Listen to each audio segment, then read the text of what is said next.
Қайырлы күн баршаңызға, сіздермен бірге доктор Ибрагимова. Бүгін сіздерге аяқ-қолдың ұю себептері туралы айтамын.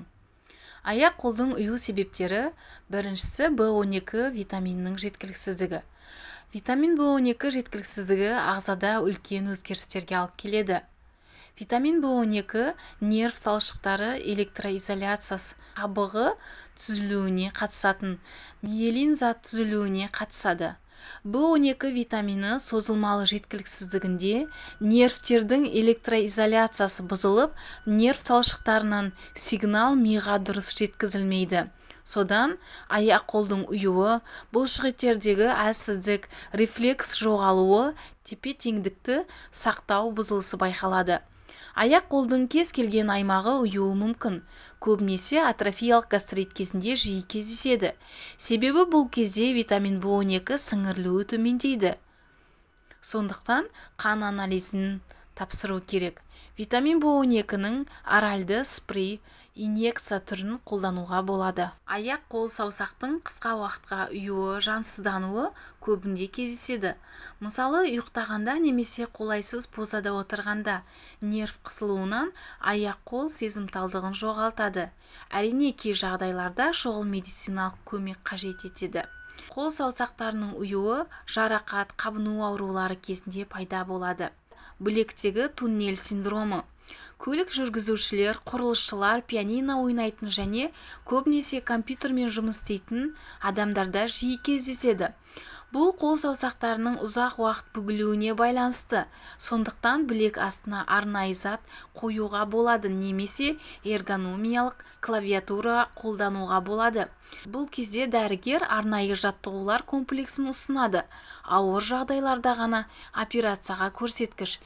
Әйел адамдарда ерлерге қарағанда жиі кездеседі. Кубитальды канал синдромы. Тірсектегі нерв қысылуынан болады. 4-5 саусақтардың ұюымен сипатталады. Егер тұрақты болса, кубиталды каналдағы нервтің қысылуының белгісі қабыну ауруларында кездеседі. Бұл синдром жиі кездеседі.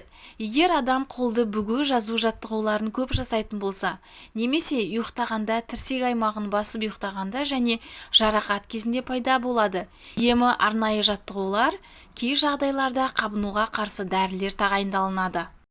4-шісі торсальды канал синдромы. Белгілері: табан аймағындағы ауырсыну, ұю, жарақат, тартылу, артрит, диабет, жалпақ табан, варикоз кезінде кездеседі. Емі қабынуға қарсы ауырсынуды басу үшін ем тағайындалынады. 5-шісі қант диабеті. Аяқ-қолдың ұюы қант диабетінің негізгі белгілеріне жатады. Алғашында аяқ балтырдың ұюы, қол, алақан саусақтары және дененің басқа аймақтары ұюы мүмкін. Жүрген кезде аяқты сезбеу мүмкін. Қандағы артық қант нервтердің миелин қабығының бұзылуына алып келеді. Қан қысымының жоғарылауы және ұсақ тамырлардағы қан айналым бұзылысы нерв сезімталдығының жоғалуына алып келеді.